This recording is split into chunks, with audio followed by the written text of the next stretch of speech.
It's in the great tradition of animism, which I think I see is having a rebirth, I'm happy to say. I think that the reanimation of nature in our perception is really one of the best directions we can go in this very awkward, dangerous time that we live in, where we have turned our attention as globally so much toward matter. And so I am encouraged to see that whenever it endures in Native people or reaches into those of us who have been removed from our indigenous backgrounds for generations and generations and have lost our own traditions. I do think that they're deep in all of us. You know, it's not that long ago that we were all indigenous somewhere, and that we have the capacity to receive that kind of perception and then use it in our own lives. And that's really what I'll talk about tomorrow morning. You're going to get a bit of me here because tomorrow morning is my talk about ritual and how that might work with psychoactive plants. So I had traveled in Mexico a great deal, but 7, 8 years ago, I had a problem. I had a heart problem, and it was actually a medical problem, and I had some advice on a medicine that I might take, but I would have to take it for the rest of my life, and I didn't want to do that, and I, wore a heart monitor for a little bit, and, had the problem described, and it was scary, and I was young to have that kind of limitation, and I had always this interest in native healers. I hadn't been traveling out on my own for a while, raising a family, and I was a single mom, and certain the things that keep you home and busy. And although I did always manage to travel, and sometimes took my kids. And if you don't know, Finn is here. He's my son. He's here somewhere, and there he is, the tall, well-spoken guy, and. So he traveled with me sometimes too when he was little. And anyway, so I decided that I wanted to go to the Mazatec people, the people of northern Mexico that I'd heard so many good things about, and how deeply they understood the plants and the mushrooms that they worked with, and how alive their practices were.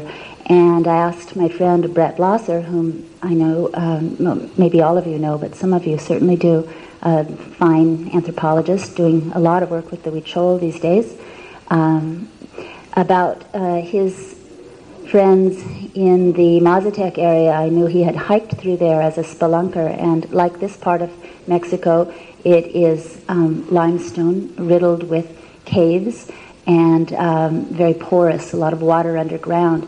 And he had done some spelunking in there and had encountered an old shamanic family, and told me about it a couple of years before that. So he trusted me, and he kindly gave me some directions, and I found my way to these people. So that's who I'm going to be talking about. They were the first people I went to, and then I have returned. Actually, I'm going back after this seminar. That'll be my 4th trip back to the Mazatec people. I do find that in dealing with native people who live close to the earth and who don't travel and are not worldly in terms of having witnessed all the kinds of things we have, but they're absolutely brilliantly intelligent and sensitive. But I do find that they like cycles in their lives, cycles in their calendars, an awareness that things change and return. And part of that is, as an anthropologist, ethnobotanist, when you go to meet people and you ask for the gift of their knowledge and their time, and you make your exchanges with them in trade for that, but nevertheless you're really cultivating a very intimate relationship. And so returning to them, even if there's a fairly long time, couple of years between visits, is very reassuring to them. That's how the world works. And so as an ethnobotanist who has allies in different parts of Latin America especially, when you cultivate a relationship with a family or with a healer, you take it very seriously, and the likelihood is you are going to be returning to work with that person or those people again, and which may limit the number of people that you're going to encounter in your life's work, because you're going to have these people to return to and then those people to return to. And so this will be my 4th trip back to them. And I usually go and stay about 5 or 6 weeks, sleep on their floors, get a place, rent a little place of my own, so I give them peace, and so I get some peace, and so I have some time to write up my notes, go away for a few days and stay by myself, and then come back and stay for a few days with them.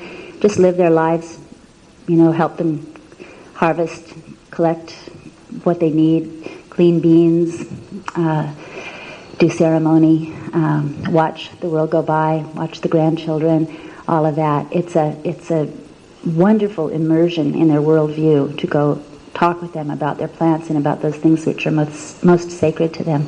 So I'm going to start the slides, though, because I could probably keep talking and forget I had slides. And I'm going to sit down here. I don't need to really point anything out, so I'm just going to sit beside the slide projector and push the button. So I've put just a couple of slides of old paintings when the Spanish first came to Mexico. Many things went on, but they destroyed many of the books, the records of the native people because they were attempting to change their worldview and lay, the European one on over, as you I'm sure know. But some people, especially some of the friars, some of the religious people who came, did recognize that there was an incredible and very, to them, unusual way of seeing among the Indians, and they asked for them to paint their mythology or their visions, and a few of these records have come down to us. So this is just to illustrate this concept of the plant-human relationship and the constancy of transformation and of interpenetration of these realms that is part of the worldview of the people of Mexico. So I'm not sure which is forward here. Yes. And then many of the native plants here, the plants that were used in medicine and ritual and offerings and all of that, were recorded. Food plants were recorded in these paintings, which are more like the European folk botanical illustrations that were 16th century, that were occurring in Europe at the time. They were actually a little more detailed and more scientific in Europe at that time, but not a lot more. Botanical illustration didn't really flower until a little bit later in Europe. And so these paintings are interesting because they do portray many botanical features, but they also have some sort of fantastical features. They always include the roots, which I think is so interesting, so you really get the all aspects that the plant presents to you. Its flowers, its leaves, its structure, its roots, its fruits, all of these things. This is a drawing and end paper that I did for this book, The Sacred Mushroom Seeker. It was an anthology of articles honoring R. Gordon Wasson, the American banker, mycologist, who you probably also know of, who did a great deal of research into mushrooms around the world with his wife Valentina Wasson, and discovered mid-career, mid-passionate hobby,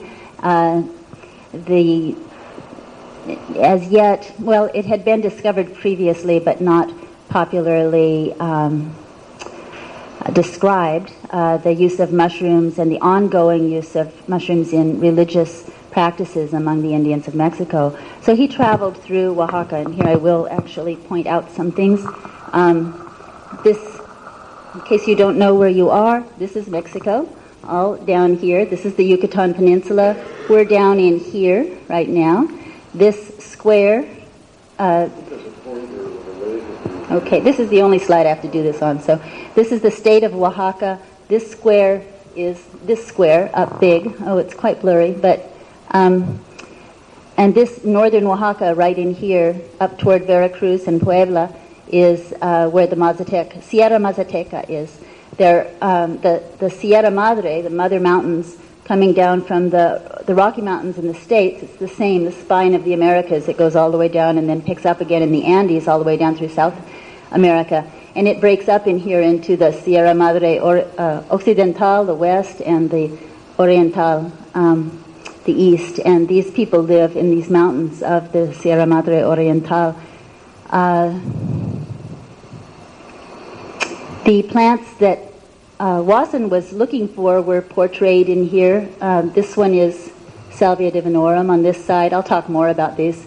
The Psilocybe mexicana, little mushrooms up here. Psilocybe cerulescens over here.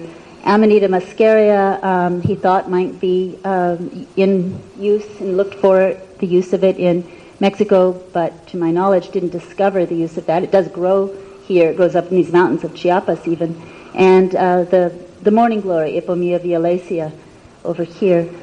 This is a little rendition of a mushroom stone, and that's something of which a couple of hundred, I believe, of those have been found in the Americas, in southern Mexico and Guatemala, up to about 2 feet tall. They're carved stone figures of people or animals seemingly transforming into or transforming out of mushrooms, and we're not sure, how and when they were used, but they are beautiful icons, and you may have seen pictures of those.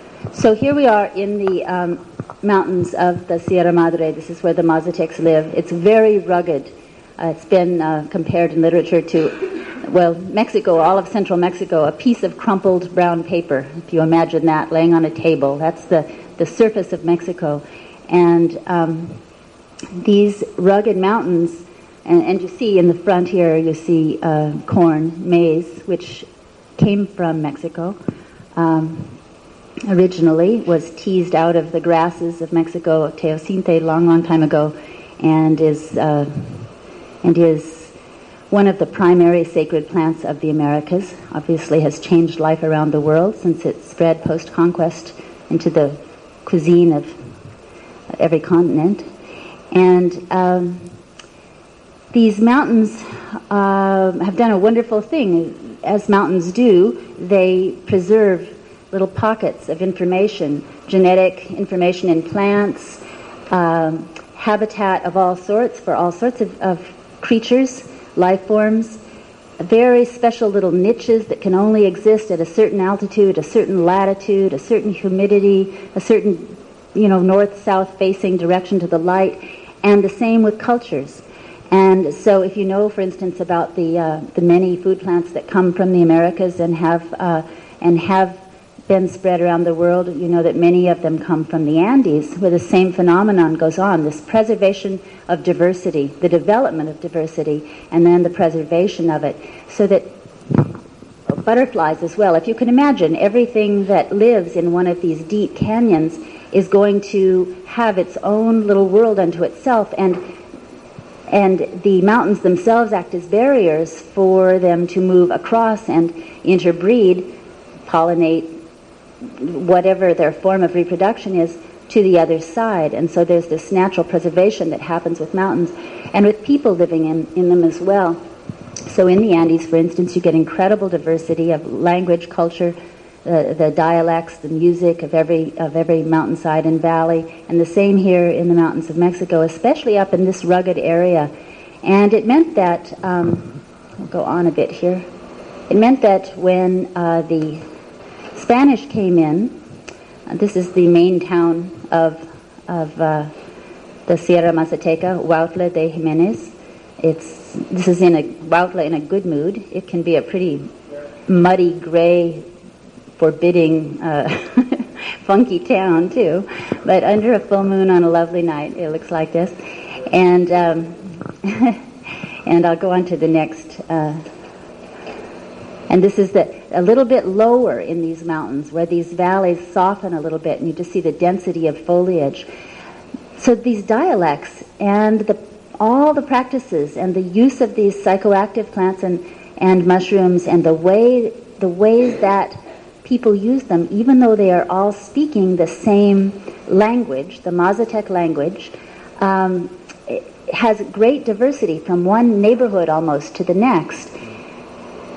Also, at least as of 10 years ago, they were still estimating that 40% of the Mazatec people were monolingual still. They only spoke Mazatec, not Spanish. This is 500 years after conquest, where an effort was made, of course, to convert everyone to a certain way of seeing, to a religion, to a language, to an economy. And it's an example when you find monolingual people who did not take on the conqueror's language, that if their original language is preserved and it's not even diluted with the outsider's language, then probably many other things are preserved as well in terms of their cultural life and probably even their botanical life, at least the cultivars that they protect and propagate.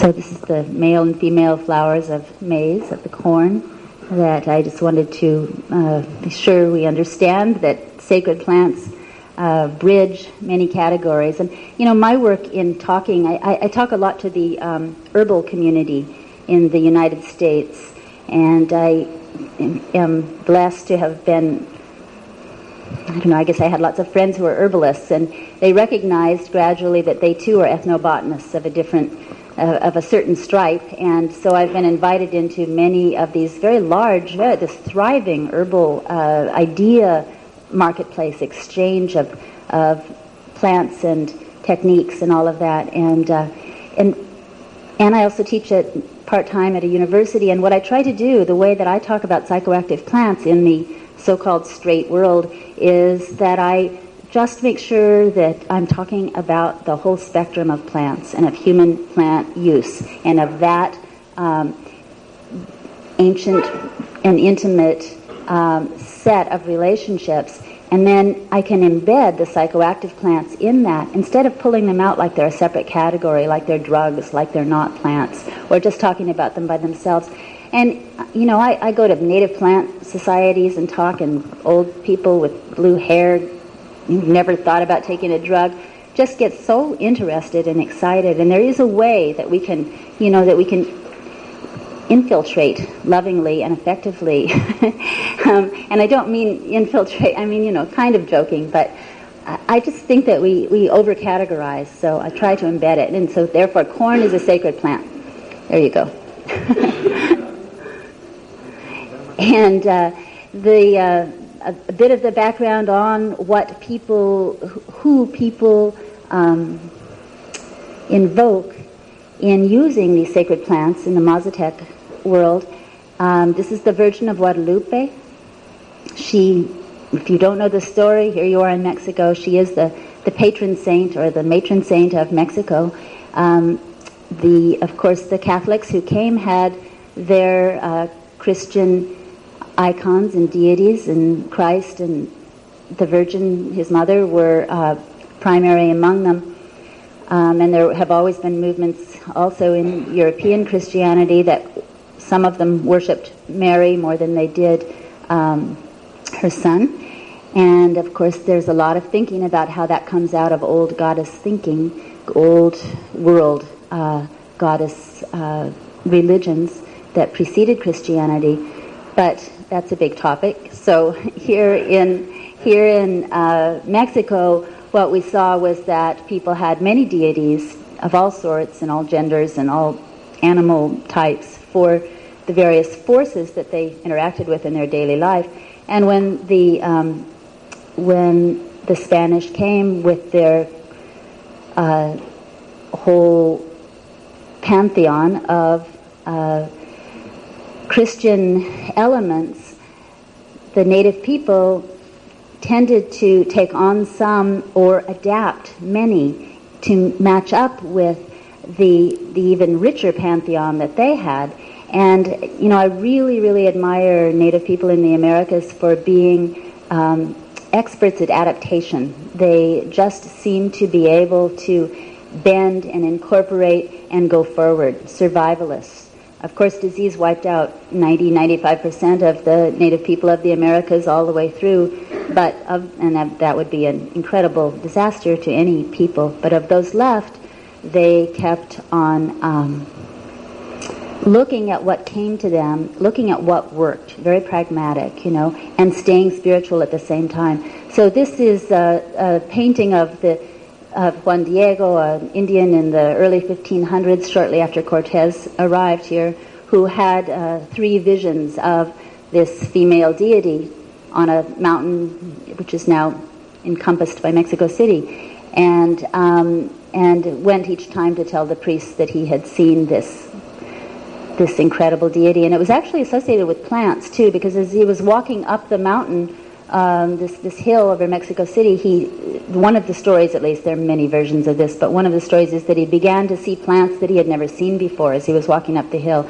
And then the plants began, it was very dry there, very arid, and he began to see lush plants, and he saw even flowers that he had never seen before that had jewels set in them, and he knew something was going to happen. And then he saw the goddess, and so he went back and told the priests that he had seen her, and they said, no, you couldn't have, you're an Indian, this is not who we're talking about. And he went back again and then again, and she graced him with roses, which were a Spanish flower treasured by the Spanish, and he carried them in his mantle, and somehow when he carried this evidence to the priests, her image was emblazoned on his huipil, on his gown.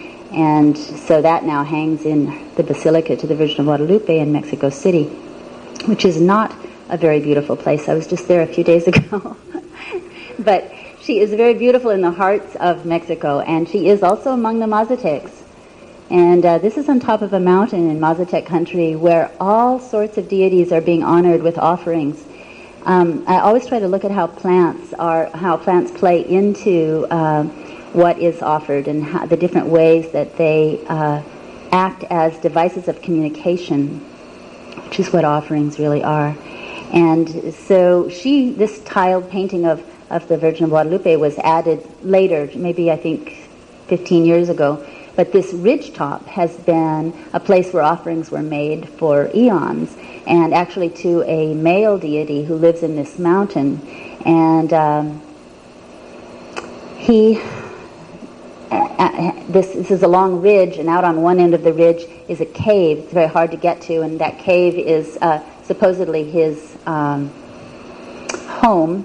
And you really don't go visit him at his home because he's too important. You come more, this was told to me by a contemporary Mazatec Indian, that this is his office, and this is where you come to leave your calling cards, your offerings. And Mazatec Indians walk, it's a long, long foot trail up from the town, several miles, and they walk up the mountainside in their good clothes. They come and they gather these certain aromatic leaves, which you see laying about here, as they come, because the aroma is always an offering to the gods, and bring other things and put them here when they want good luck with business. This is a prosperity mountain.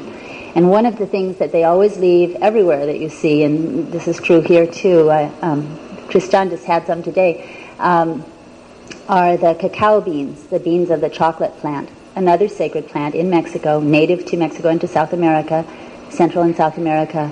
And these are these fat seeds of the chocolate cacao pods. And this is a little, shelter for candles so they can burn in the rain. And always, everywhere that I go to these sacred places, and sometimes there's nothing more than just a flat rock and some cacao beans laid out, and you know that there's something there or someone there that they recognize that they're leaving offerings for. Here's a picture of a cacao pod that has just come off of this tree. If you have never seen one, that's probably about 10 inches long, and you open it up and it's a white, semi-sweet pulp with lots and lots of those beans in it.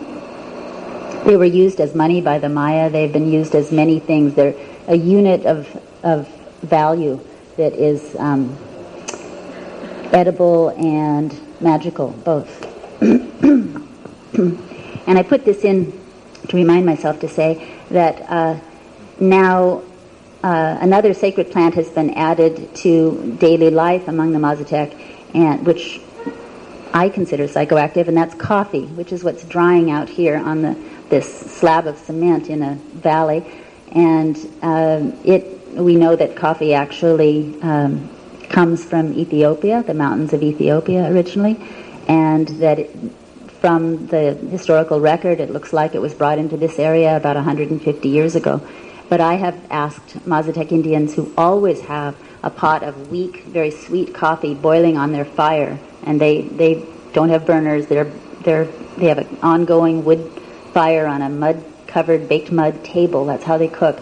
And they will keep a pot of this weak, sweet coffee going, 18 hours a day.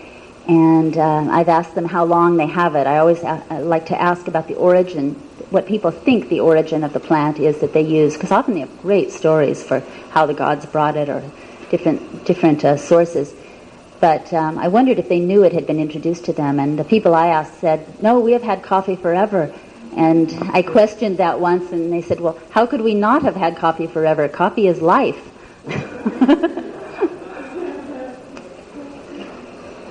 Some plants are just grown for beauty around close to dwellings where you can see them as you walk out the door, and I have been told that beauty is protection as well as pleasure, and protection is a major concern to people who do shamanic work. Anne was talking about the shadow today and the shadow within us, but any of us who have traveled and participated in ceremonies, healing ceremonies, or psychoactive ceremonies in other cultures know that a huge amount of energy goes into watching your back or into keeping the healer's enemies at bay so that this kind of work can be done. And there's really a lot to say about that, and I think I will say more about that tomorrow in terms of what I've seen in other places. But also, so throughout all of this, this element of protection, vulnerability, and what you do, that the corollary is that in order to do this kind of magical work, energy transforming work, you have to create a vulnerable oasis. You have to be willing to be open and be vulnerable. And in order to do that, you have to set up protection around you, or around the people you're working with, or in the place you're working. And one of the ways to set up protection is to plant plants that carry that kind of protective power around you. So the brugmansias are grown there, but not used as drugs, not used ceremonially that I'm aware of, but their potency is still recognized by the fact that they are planted in relationship to that kind of work. This is a double blossom of the, I don't know, do you think this is Brugmansia aurea? Does anybody have an opinion here? Like what? Quadruple, yeah. Aurea, that's what I was thinking. Maybe it's aurea, and they do mutate or hybridize or something so that they have blossoms inserted within blossoms, and those have a certain extra exotic power.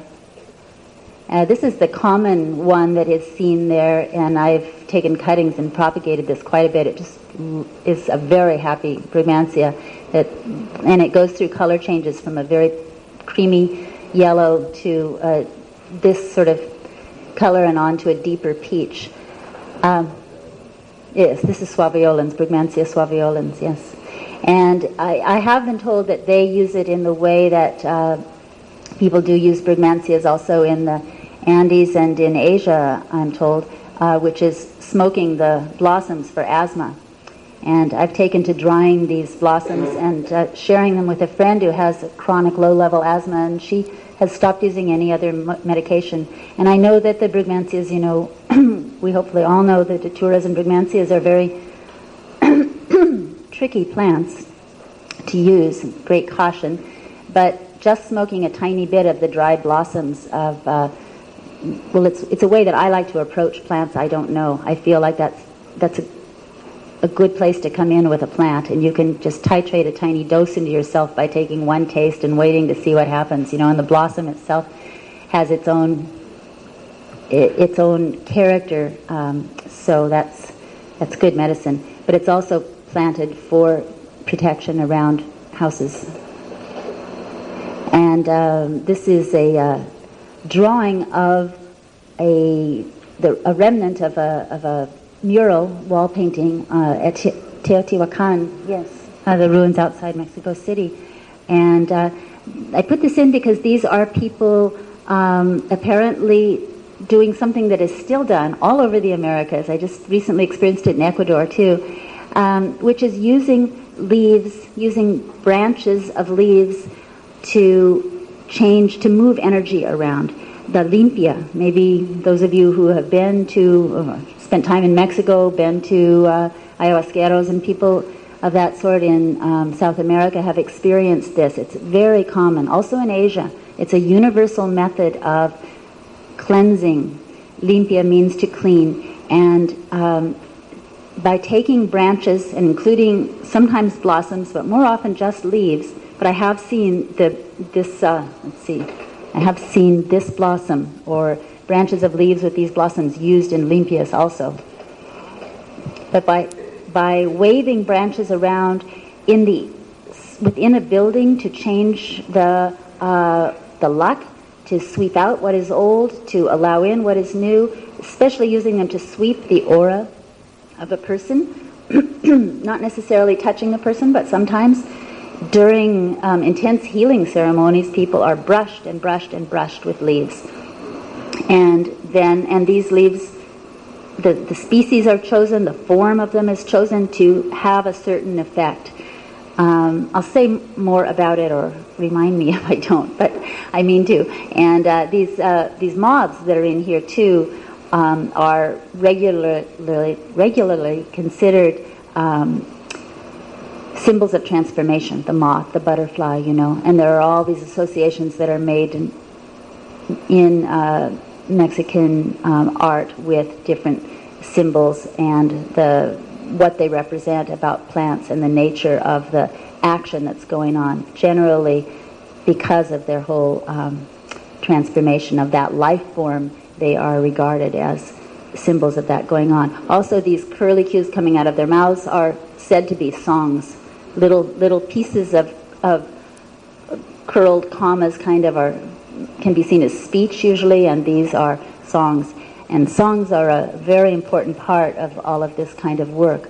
I want to show you just a few pictures of the kind of people that do this. I've worked with 4 different families of healers now, or 4 different extended family groups in different villages.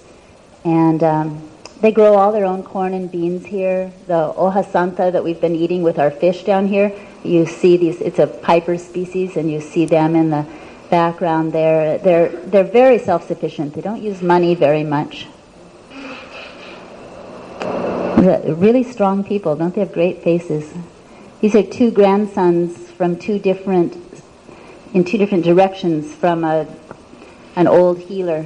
And the upper one wants to learn English, and he speaks Spanish and Mazatec now, and be an international translator and travel all over the world. And the younger one wants to, and does actually already, he's the boy in a family of a single mom and 3 sisters. He grows all their food. He was 10 in this picture. He grows their corn and beans, and he wants to be just like his grandfather, and he's paying attention to the tradition of curanderismo. I don't know if he's actually apprenticed at this point. So they're very good friends, but they're very different in terms of the futures that they see in the world. This is a typical ancient path. These and me and a guy who was informing, an informant, a word that I try not to use, but the term coming into, the politically correct term coming in is parabiologist.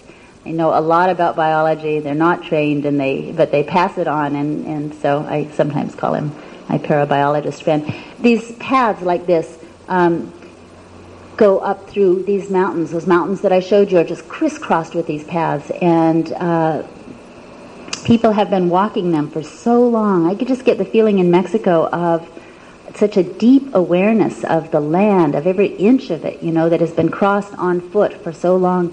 And when the roads come in, it really changes things, because for many reasons. And I wrote a whole article about roads and coming into Mexico and changing consciousness, which I'd be happy to. I forgot to bring any piece of paper with me to this trip. I don't know what happened, but anyway, not a single thing. But I could send it to someone if you're interested. But when you walk on these stone paths, you see everything. I'm sure it was this way here and around the ruins and up those mountains. You keep your eyes open. You monitor every day when you walk in a life like this is a pilgrimage that is in a cycle of seasonal changes and changes brought by humans and changes determined by the moods of the deities that you recognize and that can be modified by changes in those deities. So, I'd like to convey to you the depth of relationship, the great conversation that is going on between all of these levels all the time. And when a road goes in where a trail was, then trucks come, Coca-Cola comes, batteries come, measles comes, lots and lots changes very quickly. And people stop looking. They look at the trucks going by. And even this old curandero I worked with, the road was built down past him, and I said, "How has the road changed your life?" And he said, "Now we are like monkeys. Every time someone comes by, we stand up and act like something important is happening. We have to look at the truck,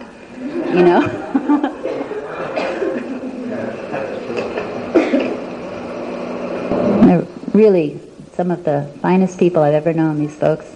They are so poor. I was at the Salvia Divinorum conference recently with some of you and said I was going to go on this trip, and since we were talking about salvia, which came from Mazatec people and was, harbored by them for 500 years without anybody else knowing about it, I said, well, I'm going there soon and I'm going to bring them some gifts. And I'm happy to say people gave me $1,500 to share with these people, which really, just a little bit to a family really makes a difference.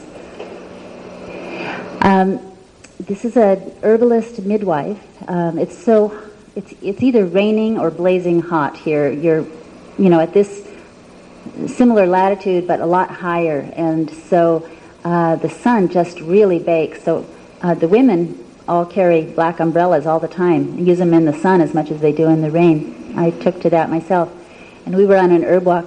This woman, she didn't speak Spanish. Her brother's with us, and was the translator, but she's a midwife, and I just find that midwives are a wonderful category of people for mediating states of consciousness and knowing about plants and being really good at sharing what they know. They're an ancient international network of women who deal with life and death. They're brave. They're very adept at what they do. They just have an incredible body of knowledge. And some of my best friends in California are midwives. I'm connected kind of into a midwife network, and I look for women like that when I travel to ask questions. So you can just walk through these mountains with someone who knows these things and trusts you, and point to this plant and point to that one, and you never know what will come to you. You just have to be watching a lot, and you gather wonderful bits of information. Tobacco is the other primary sacred plant besides corn in the Americas, and probably the most persuasive plant on the planet, actually. I like to look at plants as having, a plant species as having strategies, because I have adopted the native way of seeing each species as a being unto itself. This is a fairly universal earth-based point of view, that each species, not each specimen, but each species is a being which had its origin in ancient time as an individual. The human was an individual, dog was an individual, tobacco was an individual, maize was an individual, and they had a relationship. And some were positive affiliations, some negative. Whoops. And then gradually, in this way of thinking, gradually as time changed and kind of broke down into the complexity and went from sacred time to the so-called profane time that we have lived in for a very long period now, then these individual giant beings of a different sort, these primordial essences, got feet of clay like we did, and they now have many members of themselves that walk or stand here on the planet, but they're all still in the relationships they were in before, and each of them is a being. So in that sense, you can go, especially with tobacco, because it's just such a heavy-duty plant, you can go to anyone who uses tobacco in a traditional or semi-traditional way, and who is open to the idea, to the mythological ideas, and ask them about the being that tobacco is, and get stories. And this is true in the hill tribes of Laos, in Africa, and everywhere that it has spread, which is all post-conquest. It moved faster than anything across to Africa and through Asia and up into Europe, and knocked people's socks off wherever it went. But particularly where it didn't, where people, well, let's see, I should put it the other way around. In its traditional use, it has all of this mythology and these practices which relate to it, which cause people to relate to it as though it is a very important being with a certain function. And there's a lot to say about tobacco in the Americas, and there's a lot to say about what went wrong with tobacco as it spread into cultures that don't treat it that way. But sticking to the Mazatecs, this is, by the way, Nicotiana tabacum. This is growing in my garden in California, but it is the one that grows all over the highlands, the Mazatec highlands, and this is its blossom. The Mazatecs grow two varieties of tobacco. This one is called San Pedro, St. Peter. As you probably know, he's the saint, the Catholic saint that holds the gates to heaven, the guardian at the gate, and makes the decision about who goes through. And they grow another called San Pablo, St. Paul, which is smaller. It was identified originally to me as Nicotiana tabacum, but another variety. But I've begun to wonder about that. I'm not sure. I don't think it's rustica, because it doesn't look like any Nicotiana rustica I've seen. But I'm just not sure, and I don't have a picture of it here. But what they do is they mix these two tobaccos together, and they did that long ago. That's in the record that I believe it was called Yetl, the two tobaccos together, Pisietl or Pisiete it's called now. They call this mixed Pisiete now, but that is originally, or back several hundred years ago, was a mixture of Nicotiana tabacum and Nicotiana rustica. Well, what I know from my experience with them is that they mix San Pablo and San Pedro together, the two saints, and they pray constantly when they are using this tobacco. They don't smoke it. I don't know any Mazatecs who smoke unless they're sort of degraded and in town. They put it on their altar. They rub it on their bodies during ceremony, and sometimes the elders or people doing magical work will put a little quid of it in their cheeks. Here she is grinding on a stone, grinding the two tobacco varieties together. They're wilted leaves. She grinds them until they're a damp green mash, and then she adds a little bit of lime, calcium carbonate, which is called cal in Mexico, and it's what's added to tortillas as well, or to the masa, to the corn flour, to make the tortillas the right consistency. It's also added to the tobacco, changes the consistency, makes it fluffier, and then of course it's alkaline, and so it activates in the mouth if you do use it as a quid. I have asked the most experienced and wisest Mazatec healer that I know what his greatest ally is in the plant world, because he works with various species of mushrooms, he works with other plants, and he works with tobacco. And he said, oh, absolutely, San Pedro y San Pablo. He said, if I lived on this earth and I could only have one plant to do my work, I would do it with tobacco. And I asked the same question of a healer in Ecuador, and he who used ayahuasca and a number of other things. He said tobacco, absolutely tobacco. You can't communicate without tobacco, and you can't protect without tobacco. The other work you can do on your own if you have to, but you have to be able to communicate above, and you have to be able to draw that line of protection around you, and that's what you can do with tobacco. Tobacco is a prayer plant. And so they say, these people say, murmuring all the time whenever they're working with tobacco, whenever they're even praying and they don't have tobacco with them. They start out by saying, San Pablo, San Pedro, San Pablo, San Pedro, trying to get their attention. And then they ask, they have this sense of hierarchy. They ask that San Pablo and San Pedro, please listen, please protect us, please carry our message to the next level. Generally, the next level is to the Virgin of Guadalupe. So they say, please go to Guadalupe and ask for her to give us her attention. We have something to ask of her. We have something to say to her. And so they see they see St. Peter and St. Paul as transmitters, you know. And he said, Paul, we have to go out there and do something. And Paul, who was a contemplative in real biblical time, but Paul, I was told, Paul was lazy. That's what the Mazatec curandera told me. Paul, she said, have you ever known anyone who didn't like to work? Like this is an unthinkable thing. And I said, yes. And she said, well, that's what San Pablo was like. He didn't like to work, you know. So he said, San Pedro, you go out and you do the work out there outside the gate, and I will do the thinking inside the gate. I'll stay here and think. And so they work together that way, and that's why you blend them together, because you want someone inside doing the work, you want someone outside doing the work.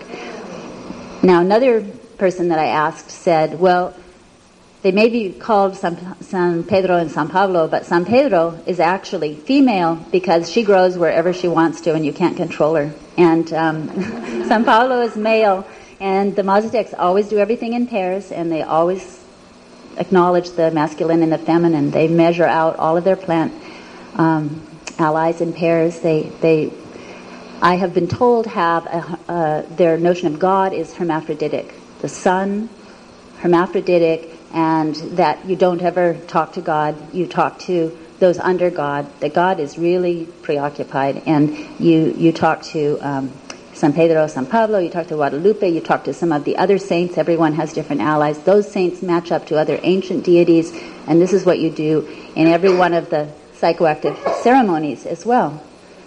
Here's a typical, indigenous peasant altar, table, the only table they had. They had one small table in the little kitchen house. This is a tiny 2-room house, and they put flowers on it, gladiolas particularly. They say that the Virgin loves gladiolas. And when you ask for help in a ceremony, as I did when I first came, and then many times after that, you bring gifts. And in my experience, most healers in the Americas, you bring them tobacco. And part of your job, if you're coming to ask for some work on your behalf, is to find out exactly what kind of tobacco they like, because they're just like Americans. They're really fussy about their tobacco. But with these people, you can't even buy this mix. It's just grown and given or traded under the table. So you wouldn't even bring them tobacco because it's too special. But you would ask about the kind of beeswax candles they want, and they sniff them, and they can tell from the smell of the candle before it's been burned the quality of it, and even sometimes the plants that the bees were going to and were as they were making their hive. And so then that scent goes into the wax, and those will be burned. And often the length of a portion of one of these ceremonies, a mushroom ceremony or a salvia, mushroom ceremony, and some of these healing ceremonies would be the length of time that the candle burns. So they tell you how long the candle has to be. Some of the candles are 4 feet long. I mean, they're huge, You don't see those very often. You go to have someone who custom makes them. And then pictures of the various saints that particularly have, for some reason, have come to this family as the most useful. These people never go to church. They couldn't remember how many years it had been. If maybe once, twice when they were children. They incorporate certain Catholic elements, but they are not church-going people. They have their ceremonies. This is their altar. And they're most famous for mushrooms. I think several of you have already mentioned to me that you went to Huautla in the 70s or, the late 60s when people were hearing that mushroom use was happening in the mountains of Mexico, and you could go up there and take mushrooms. There was a wave of hippies that...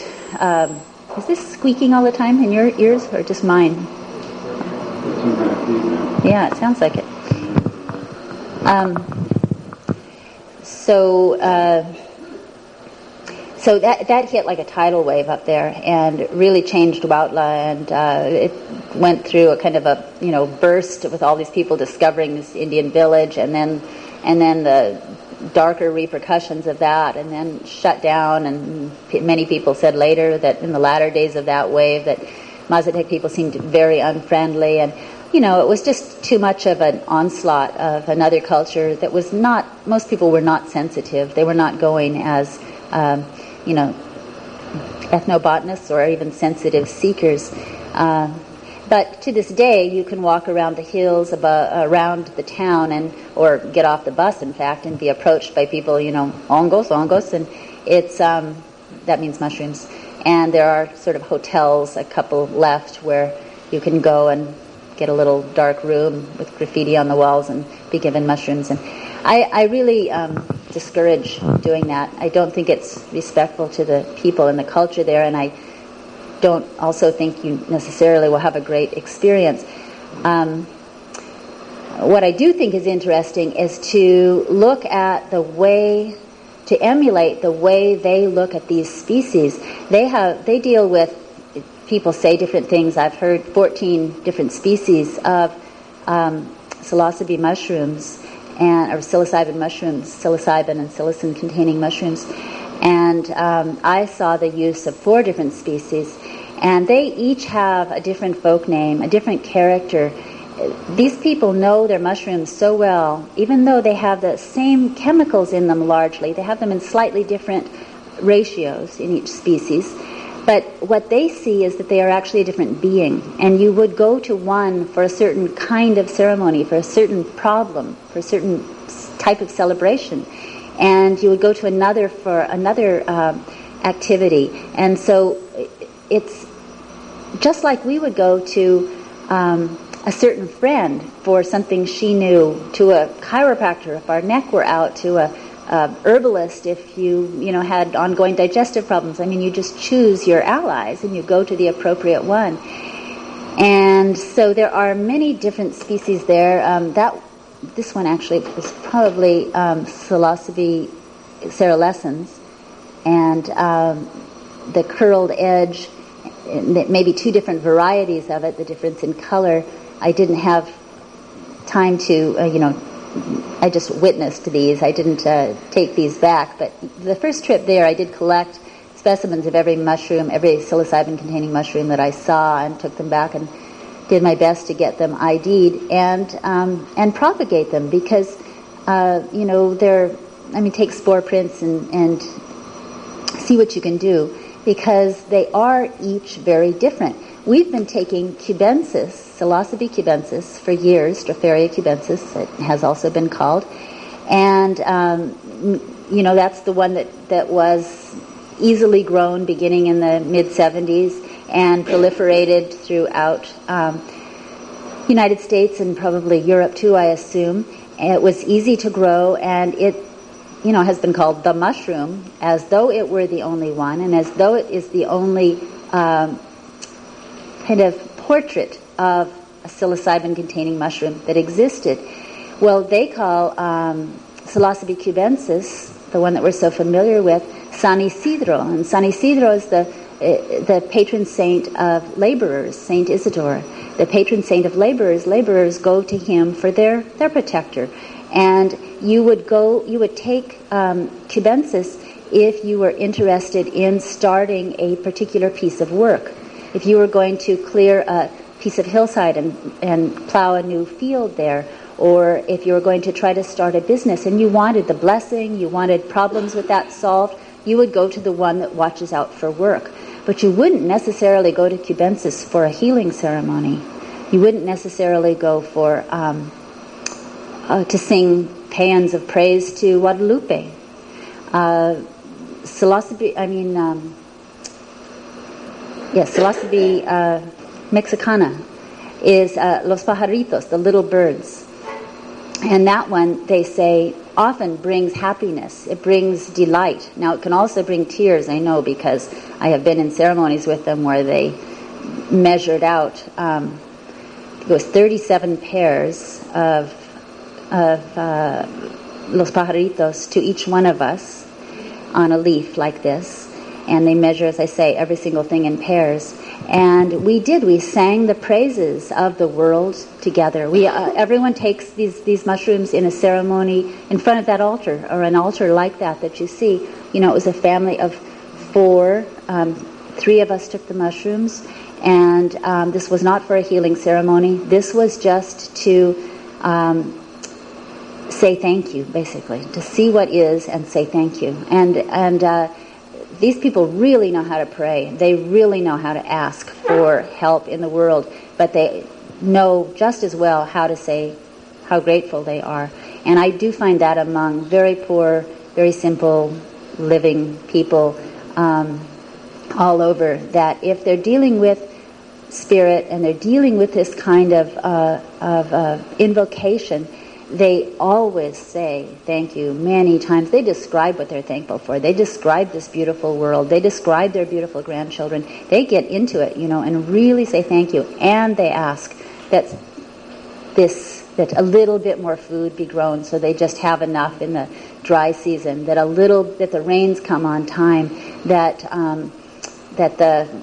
the police leave them alone. That whatever it is, it's not a drug question. It's just the Indians are such, they're just still really, really second-class citizens in Mexico, and they do get into trouble, and it's hard to get out of, and they have so little power.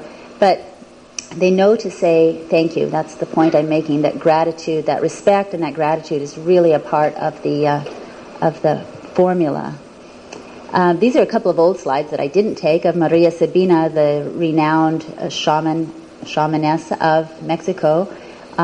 She was, discovered by Wasson and his entourage in the late 50s and 60s. She was a phenomenon. She was at the core of the whole wave that hit Oaxaca and Huautla.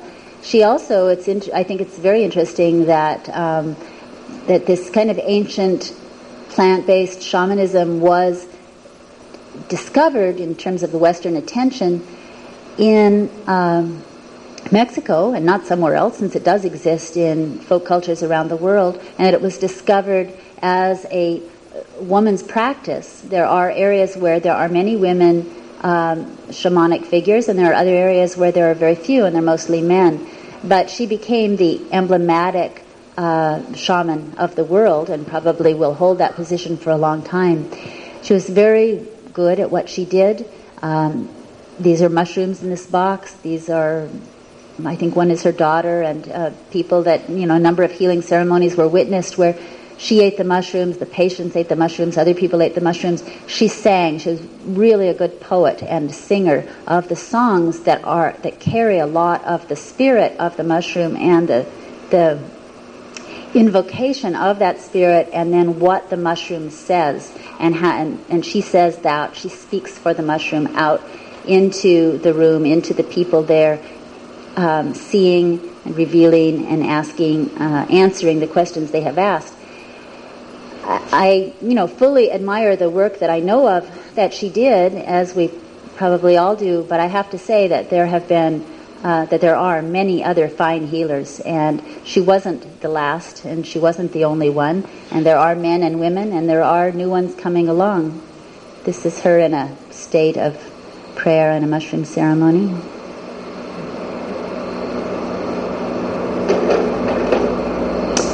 And these are contemporary women who use these mushrooms. This is actually a mushroom deal going down right now. And that little green packet Looks menacing, doesn't it? That little green packet is a banana leaf packet, which is the way that mushrooms are packaged. And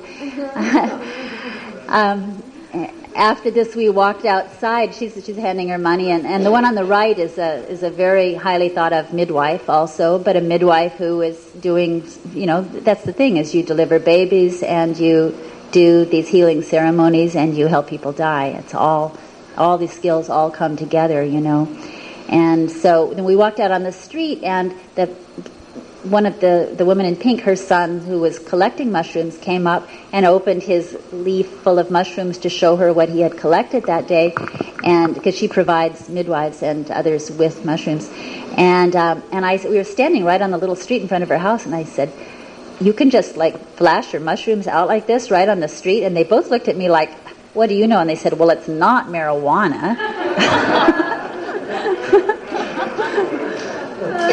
You see why you can't smoke at the ruins. You could eat mushrooms at the ruins, probably. And the shamanic accoutrements are sold in marketplaces all over Mexico. This is true, but this is in the Mazatec marketplace. These are the various kinds and qualities of beeswax candles. The certain kinds of feathers, parrot feathers, pounded tree bark, or the cambium layer of a tree, amate, that is pounded into a kind of paper. You may have seen artwork done on it, but they use these soft pieces of it that feel like fabric to wrap offerings, and protective packets, which they place in their eaves and bury under the corners of their little property, and do different magical things like that, because they're always working on all of these levels, even in daily life, even in non-psychedelic life, just watching what's strange. If a bird you're not used to seeing comes and sits in a tree outside your window and calls and calls and calls, it's not just a bird on a trip. It's a bird that has a message that it is sending you, that may be positive, may be a warning. It's something you pay attention to. If I've seen in the Amazon, if a certain butterfly changes its path and flies through the open air shelter that you're under, and doubles back and flies through again, or alights on somebody, they read it as a message. They stop and pay attention. The conversation stops. There's this way of tracking life forms and their activities, where they are taken as part of the same conversation that we're all in. These eggs here are used also in these protective packets. And another thing done with eggs is in these limpias. And now, who was talking about this? Someone in the last couple of days was talking about, I know, it was Manolo talking about the mucus dripping on the mirror, and then reading it and telling something about health and the future and all of that kind of stuff, right? Well, what it made me think of is the way that people, again, throughout the Americas, use eggs, rub them on people's bodies to do a reading, to absorb the energy. Eggs are considered a sort of a fluid kind of lens, and you take the egg and you rub it. Some people rub it so hard it practically pulls your hair out, but it doesn't quite break the eggshell. Some people rub it more lightly, almost just hardly touching you, but they rub it all over you, and they're asking for it to absorb the energy that you're carrying so that they can read something about you. And then they crack it into a glass of water. I've seen this in Mexico and Ecuador and Peru. They crack it into a glass of water, and they watch how that egg white flows, and any little specks of color or anything that might be in there, and they tell you what's wrong with you. And then they know, they get their branches and their flowers and their leaves, and they sweep you and they clean you, because they've just seen this x-ray of how you are. It might be a magical illness, it might be a physical illness. There isn't usually much distinction in this worldview, because physical illness is usually started from magical causes. But sometimes they'll say, well, as Manolo said, you need to go to a doctor. But usually they'll work on it because it's something that was sent at you, something that you did wrong that opened you up to an imbalance. It has a lot to do with balance and keeping your center clear and staying in balance. I know Maria Sabina, in some of her songs, she says, you follow the path of the, can I say that right? The path of the track of your hands. This is the path of your action. Where have you been? What have you been doing? If you are out of balance, you follow your action backwards in your memory, in ceremony, together with her, until you find that moment where something went askew. And then, in time, in that state of mind, you can set that moment and that action in balance and move forward from that still in your mind to the present, and then you'll be well. So it's a way of healing yourself by dealing with the past in the present, but taking a certain responsibility. You may have been startled by something. Susto is a famous illness of the Americas. Susto is a kind of getting suddenly knocked off balance by something unexpected, and then that opens you up in a way that doesn't necessarily come back into harmony. So it's a seeking of harmony of the interior self that creates health, and these ceremonies really work to do that. Some of the people among the Mazatecs still wear the old dress and huipil. This is the colors of this village, this area. All the Mazatec people each have their own combinations of colors and stripes and embroidery from each village.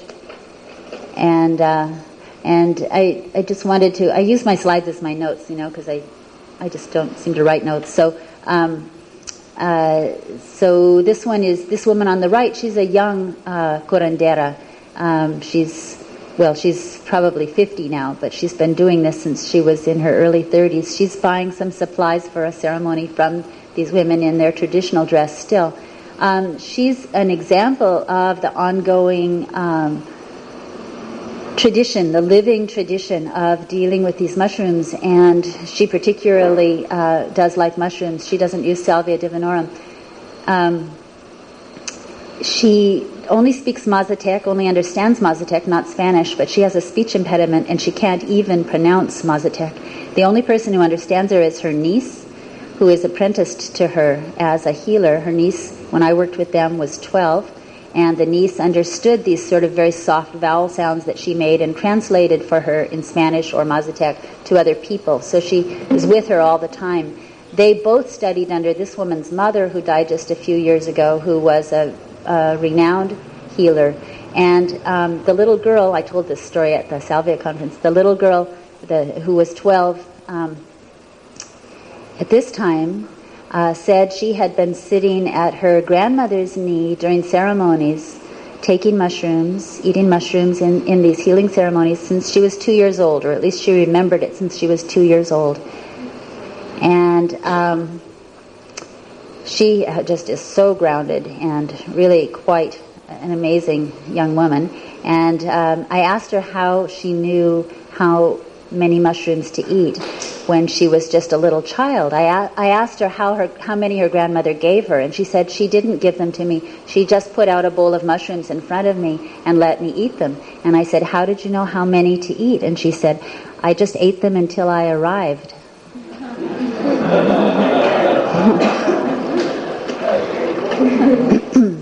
And this is Salvia divinorum, which probably most of you have seen, if not seen, at least seen pictures of it.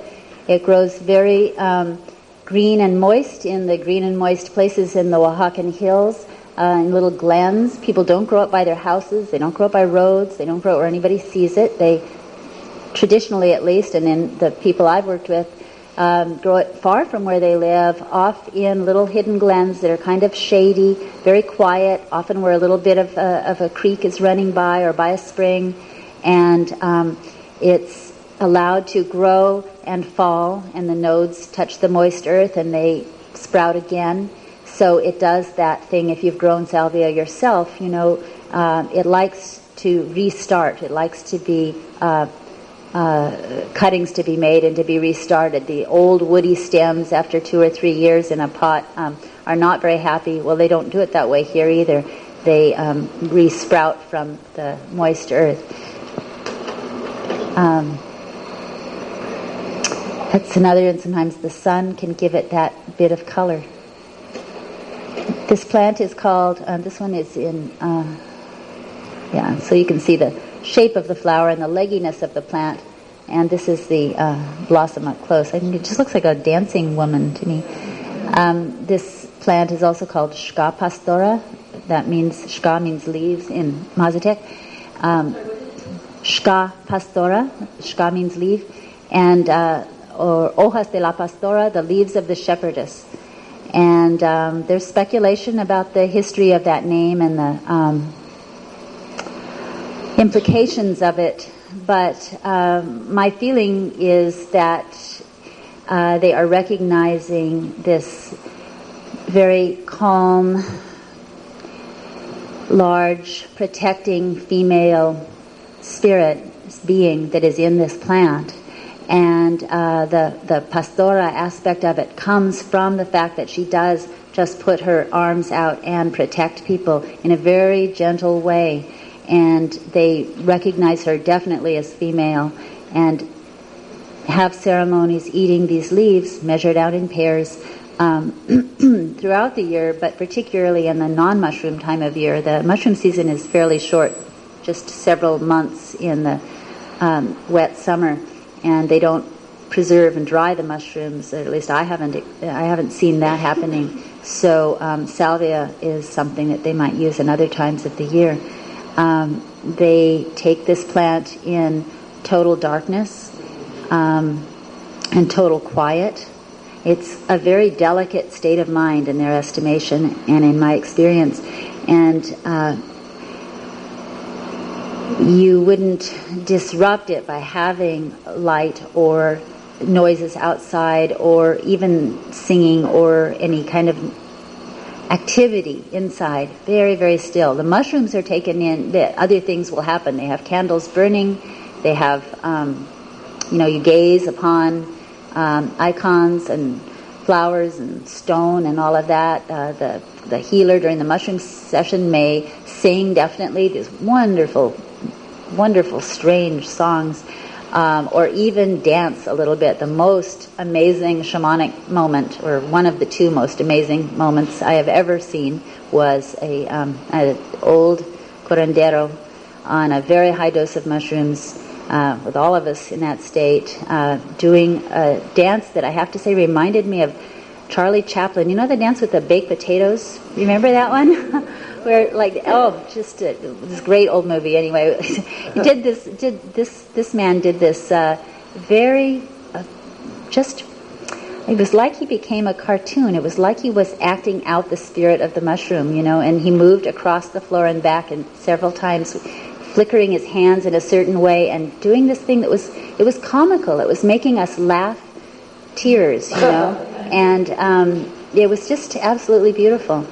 But I hope it's okay, I'm kind of jumping back and forth here, but the salvia experience would be in the dark and very still. And before I did my first salvia experience with them, which is what they suggested to me when I went to ask about my heart, they did, Anne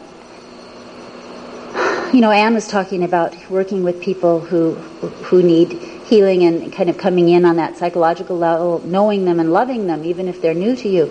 And they really did that with me. They really interviewed me about my life for hours before, the day before, and then the day of it, more questions, and tried to understand where I had lost my balance, where my pain was coming from.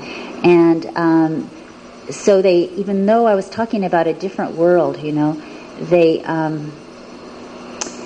got it. They got the same elements because they're there. They're looking at your luck. They're looking at if your parents are alive or not. Are they looking at whether your husband is taking care of you or not, and how your children are, and what your work is, and those are the same questions they would ask someone in their world.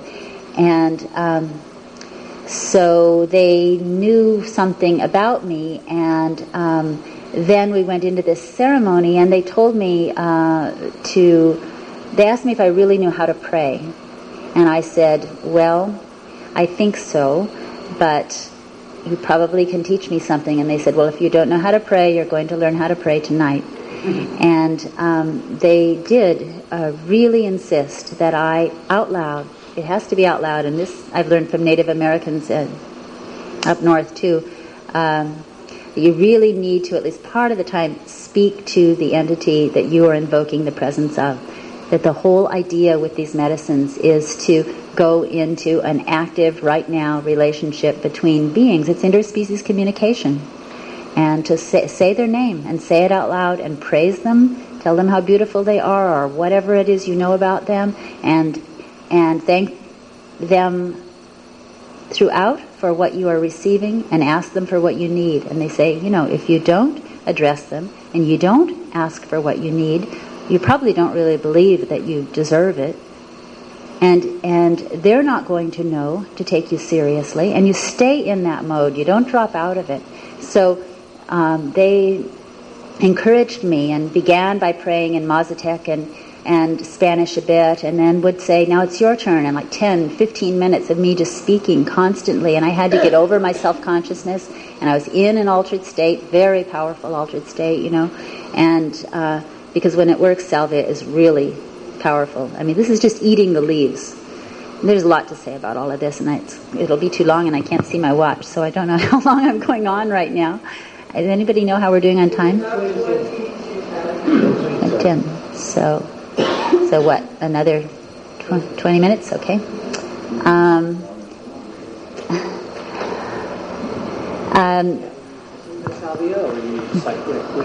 Yes, I was. The question was I ingesting the salvia? Yes. They measure out pairs of leaves, many pairs in my experience with them. 20, 30, 40 pairs, and it's really a lot of leaves. Of course, salvia leaves can go from several inches long to a foot long. I've grown them a foot long, so say somewhere in between, and they roll them up. The people I've worked with roll them up into a big cigar, and then you just start at one end and you just eat all the way through to the end. And you swallow it. You swallow all of it. It doesn't do anything. There's no ill effect on the stomach. I think they say chew it very, very well. So to whatever extent the oral activity is a factor, you've got it in your mouth for a long time, and then you just swallow it down. And I never actually timed it given the circumstances, but I'd say like 45 minutes of a very strong state, and then another 45 minutes of a milder state, and they said these are the things that they said, and I'm sharing them. This is what I was told, and it worked.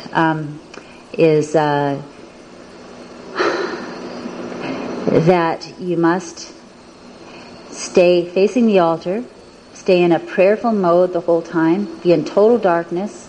Only sound should be you speaking, or if someone else is praying with you, and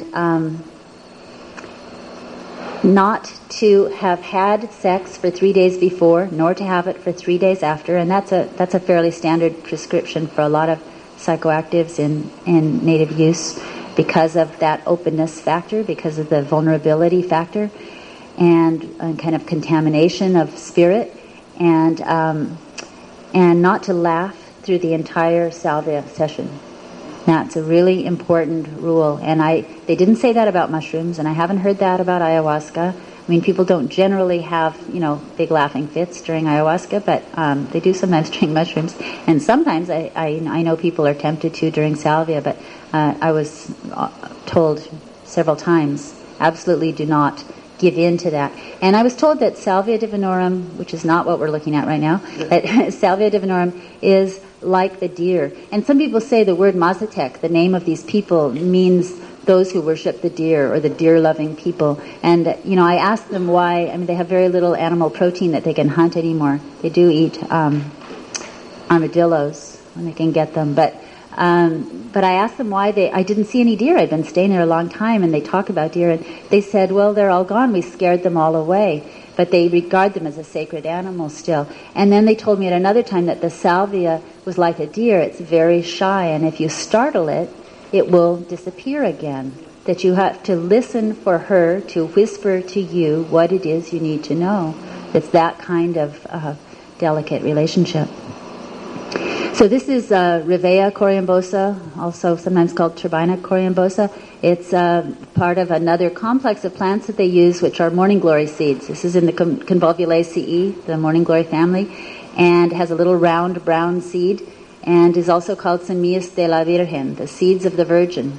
You know, so many of these plant names go back to these entities, and often to a great female entity. Sorry, but it is true. And the seeds of the Virgin are used, both species, I guess, actually, are used throughout, or were at least until the later 20th century, used throughout the state of Oaxaca by many different Indian groups, not just the Mazatecs. And this is one of the species. These are little brown seeds. And then the other species that I have seen used is Ipomea violacea, and if you've ever grown the showy morning glories in the garden, you know that they're a big funnel-shaped flower, the typical morning glory. This is the same species. This is a mutation, and three times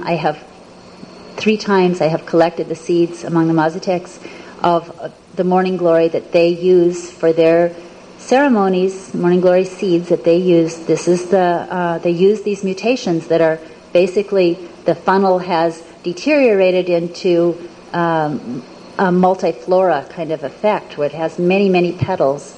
Here's another one. I've seen it in both of these colors, and I'm told that it grows in another shade as well. And they prefer it to even the same species that has an intact funnel. Now, Schultes and others reported the use of morning glory seeds, Ipomea violacea, but it was all the illustrations are of the full funnel-shaped flower. So I don't know if this is a more recent mutation that became widespread. These seeds were collected over 3 villages in the high Sierra of the Mazatecs, and this is what they prefer. Again, I got this from a woman who supplies plants to midwives, and the seeds are used for vision, but they're also used in birth. It's a uterine contractant. The ergot kind of compounds in the seeds have that action, and so they say when a mother is stuck, when the baby is stuck and the mother cannot let the baby go, they grind up some seeds and they give her a dose of that, and she begins to dream and the baby comes quickly. So they're using it, a psychoactive in birth, medicinally.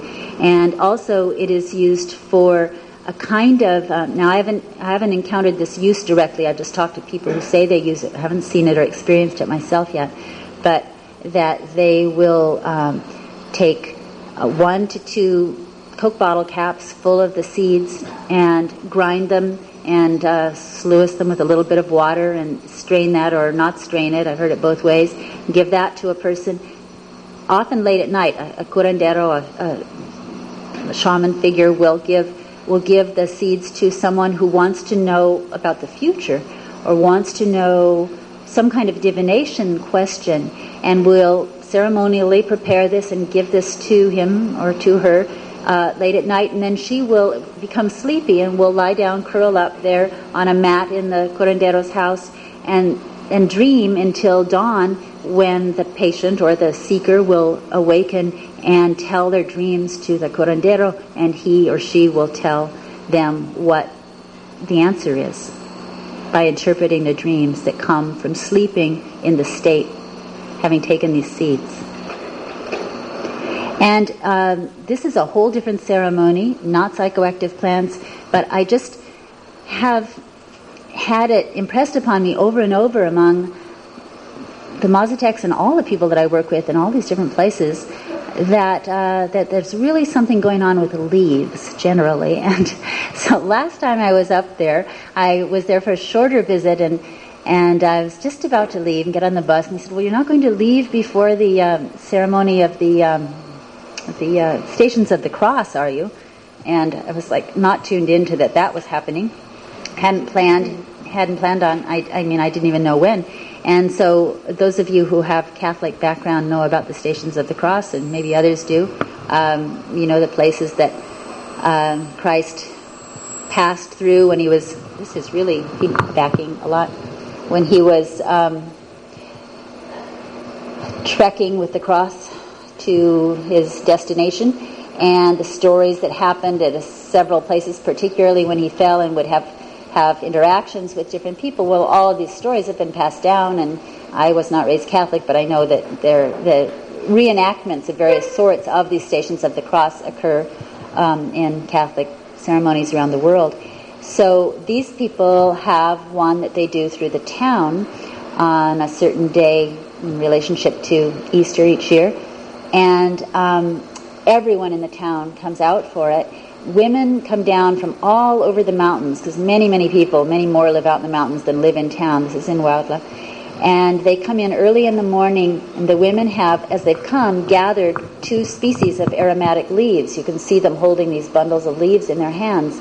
And they walk through the streets. Now the acolytes are carrying a censer there of copal incense, the tree sap from this area, Mesoamerica, that is burned in all sacred ceremonies, ancient and contemporary.